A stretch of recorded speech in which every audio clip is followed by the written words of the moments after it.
રાજુલાના ધારાસભ્ય અમરીશ ડેરના કેસરિયા બાદ આજે રાજુલામાં સીઆર પાટીલની હાજરીમાં ડેરે શક્તિ પ્રદર્શન કર્યું। સાથે જ પાટીલની હાજરીમાં ભાજપમાં અન્ય કોંગ્રેસના કાર્યકર્તાઓ જોડાઈ ગયા તો રાજુલા કોંગ્રેસમાં સન્નાટો છવાઈ ગયો।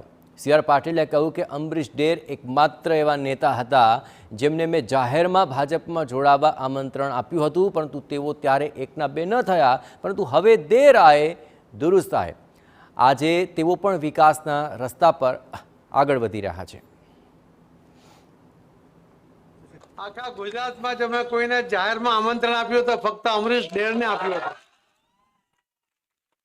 અને રૂમાલની જગ્યા રહી ગઈ અને બસના અડફટે આવી ગયા તો આપણે શું કરાય? પણ ઘરનો ભૂલ્યો સાંજે પાછો આવે તેને ભૂલ્યો ના કહેવાય। મેં એમને એટલી જ ટકોર કરી હતી કે અમરીશભાઈ, તમે જો કંઈ બોલો ને ત્યારે તમે જે પણ પાર્ટીમાં આટલા વર્ષ રહ્યા છો એની ટીકા નહીં કરતા।